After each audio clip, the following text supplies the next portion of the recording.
दोस्तों, इस वीडियो को बिना स्किप किए अगर आप पूरा देखेंगे तो आपको बहुत सी वो बातें समझ में आएंगी जो आपके बहुत फ़ायदे की हैं। मैं आरिफ खान एक बार फिर क्राइम एक्सपोजर न्यूज़ रूम से आपके सामने नए मुद्दों और ताज़ा खबरों के जब से ये दुनिया बनी है, इस दुनिया में अच्छे और बुरे दोनों प्रकार के लोग हैं, यानी अच्छाई और बुराई एक साथ चलती है। ये अलग बात है कि किसी दौर में अच्छाई ज़्यादा हो जाती है और बुराई कम होती है, और किसी दौर में बुराई ज़्यादा होती है, अच्छाई कम होती है। आज का कलयुग है और इस कलयुग के अंदर कहते हैं कि बुराई ज़्यादा हो रही है और अच्छाई कम हो रही है, यानी अच्छे लोग कम हैं और बुरे लोग बहुत ज़्यादा हैं, जो लोगों को नुकसान पहुंचाते हैं, बेइज्जत करते हैं और तरह तरह से उनका शोषण करते हैं। अच्छाई और बुराई की इस जंग में कभी बुराई नहीं जीतती है, लेकिन वक्ती तौर पर ऐसा लगता है कि बुराई जैसे आगे बढ़ गई। बहरहाल मैं आपको बताने जा रहा हूं कि इस कलयुग में आजकल यानी बुराई ने और बुरे लोगों ने कितना ज़बरदस्त अपना स्थान बना लिया है। पहले ज़माने में लोगों को नुकसान पहुंचता था, चोरी, डकैती, स्मगलिंग और दूसरे प्रकार की ऐसी घटनाएं होती थी, रहज़नी, लूट, ये सब कुछ होती थी। लेकिन जब से हाईटेक दुनिया हुई है और शासन प्रशासन बहुत सख्त हुआ है तो उस प्रकार के क्राइम तो ख़त्म हो गए हैं। लेकिन आज जो साइबर अपराध है, साइबर क्राइम जो है वो अपनी चरम पर है। आप सब जानते हैं कि इस वक्त साइबर अपराध का शिकार बहुत तेज़ी से लोग हो रहे हैं। हमारे देश के नागरिक, चाहे वो अमीर हों, गरीब हों, कैसे भी हों, अगर इनके चुंगल में फंस जाते हैं तो वो इनकी ठगी का शिकार होते ही हैं। ये लोग ये नहीं सोचते कि ये किस आदमी को ठग रहे हैं या उसके पास जो पैसा है वो उसके किस काम का है। इनको मतलब सिर्फ ठगी से है। बहुत से लोगों को देखा गया है जब वो ठग गए हैं तो उनका जो है हार्ट अटैक हो गया है, किसी की मौत हो गई है, किसी को कुछ हो गया है। और सबसे बड़ी बात यह है कि इन साइबर अपराधियों पर अभी तक पूर्णतः शिकंजा कसा नहीं जा सका है।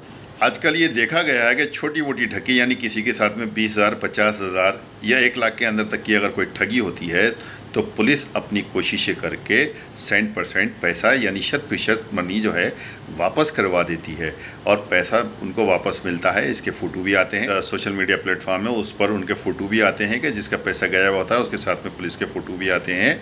लेकिन सवाल फिर वही पैदा होता है कि अपराधी कहाँ है? जिसने ये अपराध किया है, जिसने पैसे की ठगी करी है, ठीक है आप पैसा तो वहाँ से ले आए, लेकिन वो अपराधी को कहाँ पे आपने छोड़ दिया? उस पर क्या कार्रवाई हुई है, किसने कार्रवाई की है, या कार्रवाई हुई भी है या नहीं भी हुई? ये बड़े सवाल हैं जो लोगों को अभी तक परेशान कर रहे हैं। लंबी चर्चा का विषय है, इस पर तो फिर कभी बात होगी। लेकिन आज मैं आपको साइबर अपराधों से जुड़ी 2 घटनाएँ सुनाऊँगा। पूरा ध्यान से सुनिए, बिना स्किप किए सुनिए। हो सकता है कि आप भी कल को इसके शिकार हो जाएं, इसलिए इसको जो अब मैं सुनाने जा रहा हूं ये आपको सुनना बहुत ज़रूरी है। सबसे पहले तो मैं खुद इसका भुक्तभोगी हूं। मैं, चूँकि आप सब जानते हैं, पत्रकार हूं। मेरे पास एक दिन सुबह फ़ोन आया, और जो फ़ोन आया तो उसके ऊपर एक जो CBI के उसके ऊपर मोनोग्राम उसके ऊपर शो कर रहा था कि जो CBI की तरफ से जो है जैसे कि फ़ोन आया है, और वहाँ से मुझसे पूछा गया मेरे बेटे के बारे में कि आपका बेटा क्या कहाँ है। मैंने कहा घर में ही है। तो बोले कि नहीं, कुछ दिन पहले कहाँ पे था। मैंने क्या हो गया? नहीं, बोले कि वो आपको अब क्या बताएं। बोले जल्दी जल्दी आपको थोड़ा सा बता देते हैं कि ऐसे ऐसे एक अपराध हुआ है और उसमें जो है उसका। तो मैंने कहा, दिल में सोचा कि एकदम से मेरा बेटा तो कहीं बाहर गया ही नहीं है, वो तो घर में ही है। ना पिछले 1 हफ्ते से, ना पिछले महीने से, ना वो कहीं बाहर जाता ही नहीं, अभी स्टूडेंट है। तो मैंने सोचा ये ज़रूर, क्योंकि मैं पत्रकार हूँ, मैं जानता हूँ इनके बारे में, ये ज़रूर वही लोग हैं। फिर मैंने इनको थोड़ा सा दूसरी भाषा में बात करी इनसे। मैंने, तुम्हें शर्म नहीं आती ये करते हुए? तो इन्होंने फिर भी मुझसे बहस करी, और बहस करने के बाद में जब मैंने इनको और ज़्यादा सख्त भाषा में बात करी तो इन्होंने फ़ोन काट दिया। कुछ समय बाद मेरे पास में कुछ और मेरे फ़ोन आ गए, जिसके चक्कर में मैं उनसे मतलब बीच में गैप हो गया। मैंने सोचा अब इनमें फिर ट्राई करके देखूँ, हो सकता है इनका फ़ोन बंद हो गया। जब मैंने फिर ट्राई किया तो उनका फ़ोन चालू था।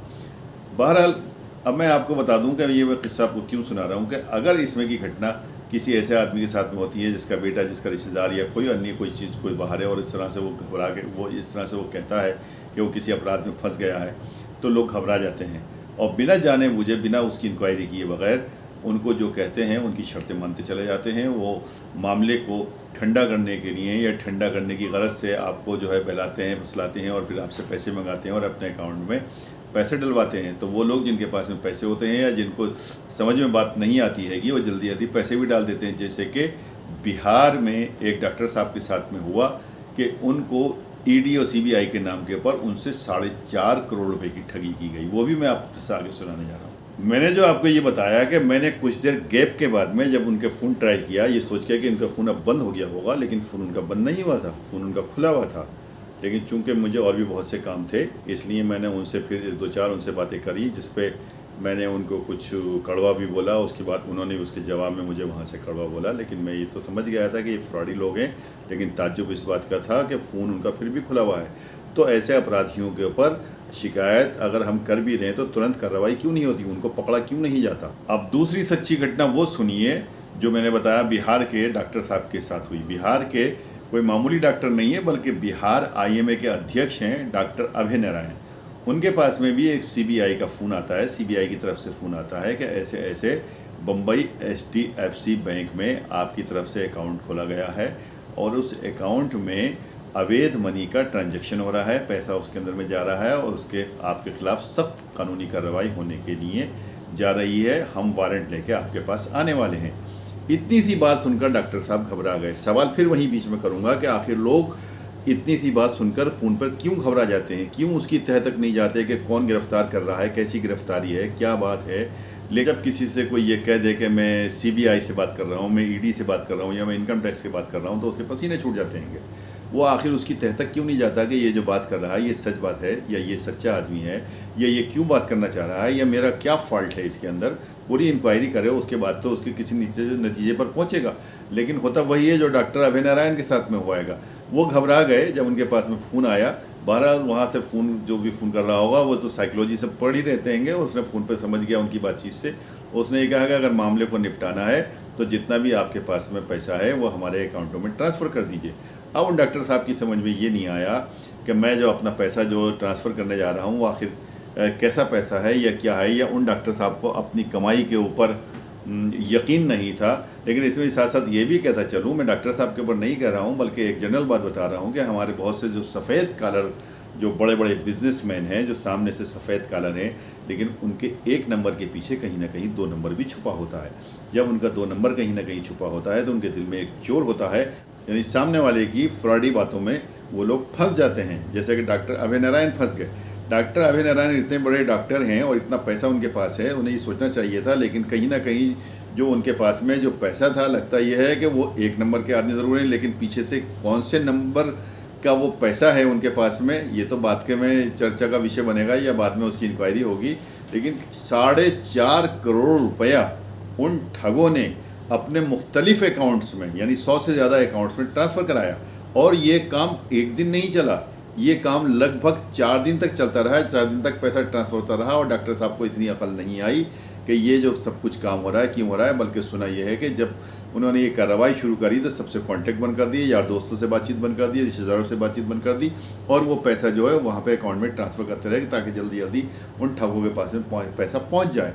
4 दिन के बाद में जब डॉक्टर साहब को होश आया तो 4 करोड़ से ज़्यादा पैसा उनका वहाँ पे जा चुका था। अब पैसा उनके पास में कितना है इसकी तो तय में मैं नहीं गया हूँ अभी तक, ना मुझे मालूम है, ना या मैंने जहाँ से खबर उठाई है, ना वहाँ तक ये बात चली है उस जगह पे उनके पास में कितना पैसा था या कितना नहीं था। लेकिन जो 4.5 करोड़ रुपया ठगों को ऐसे दे सकता है तो उससे अंदाज़ा लगा लीजिए कि उसके पास में कितना पैसा होगा।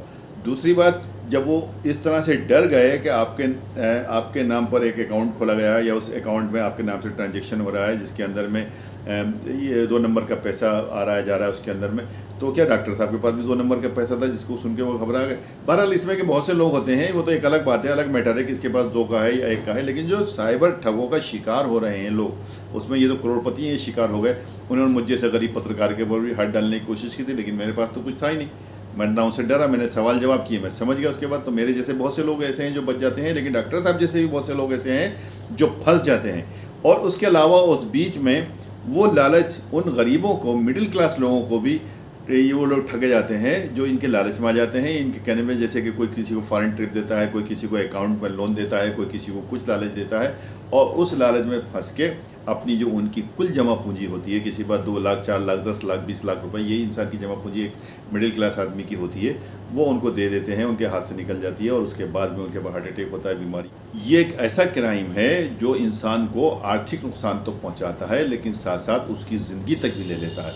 क्योंकि अचानक से किसी के अकाउंट से धोखा दे के 10 लाख, 20 लाख या 5 लाख रुपए निकाल ले कोई आदमी, तो जो उसके दिल को उसवक्त गुजरती है उसका दिल ही जानता है। वैसे तो साइबर अपराधों का नेटवर्क जो है आप सब जानते हैं कि जामताड़ा से चलता है। जामताड़ा बहुत फेमस जगह है झारखंड की, उसके बाद फिल्म भी बन चुकी है। और जामताड़ा के लोग जो पहले कहते हैं बहुत गरीब थे, आज वहाँ पे गुर्बत नाम की कोई चीज़ ही नहीं रह गई है। सबों की लंबी अच्छी लंबी कारें हैं, अच्छी अच्छी बिल्डिंगें बनी हुई हैं, वो सब इसी ठगी के चक्कर में। वहाँ की लोकल पुलिस कहते हैं कि उनको संरक्षण प्राप्त है लोकल पुलिस का, इसलिए उन पर कोई कार्रवाई भी नहीं होती। और बहरहाल जो इस तरह का जो काम करने वाले लोग हैं वो तो फल फूल रहे हैं, लेकिन वो किस तरह से लोगों की ज़िंदगी बर्बाद करते हैं उसको इस बात का अंदाज़ा नहीं है। इस खबर के माध्यम से आपको चेताना है, आपको खबरदार करना है कि आपके पास भी यदि कोई ऐसा फ़ोन आए कि आपका बेटा, भतीजा या भांजा कोई बाहर पुलिस में पकड़ा गया है, या उसके केस हो गया है, या वह कस्टडी में है, या उसको छुड़ाने के लिए हमें पैसा भेजिए या हमसे बात कीजिए, तो कभी ऐसा मत कीजिए। उसकी पहले इंक्वायरी कीजिए, जिसके बारे में बताया जा रहा है उस बच्चे से या उस आदमी से संबंध स्थापित करने की कोशिश कीजिए कि वो कहाँ पर है, किस जगह पर है, और जो आपको फ़ोन कर रहा है उसके नंबर को जितनी जल्दी हो सके पुलिस LIU को या यहाँ के SSP या किसी को भी पुलिस अथॉरिटी को वहाँ पर उनको दे के बता के ये शिकायत करें कि ऐसे ऐसे कि इस नंबर से ही फ़ोन आया और ये मांग कर रहा है। उससे बिल्कुल नहीं डरें। अगर वो ये कहते हैं कि इसने क्राइम किया है या ये क्या, इस डर से नहीं डरें कि उसने क्राइम किया तो यहाँ की पुलिस को खबर कर देंगे तो आपके ऊपर कोई कार्रवाई होगी, क्योंकि उसने क्राइम जब किया ही नहीं है तो कार्रवाई क्यों होगी। वो ठगी का एक जाल है जो आपके ऊपर फेंका जाता है। बहरहाल खुश रहिए, आबाद रहिए और सतर्क रहिए। नेक्स्ट वीडियो में जल्द मुलाकात होगी, तब तक के लिए जय हिंद। वीडियो अगर पसंद आई हो तो लाइक कीजिए, शेयर कीजिए और चैनल को ज़रूर सब्सक्राइब कीजिए ताकि डायरेक्ट नोटिफिकेशंस आप तक पहुँच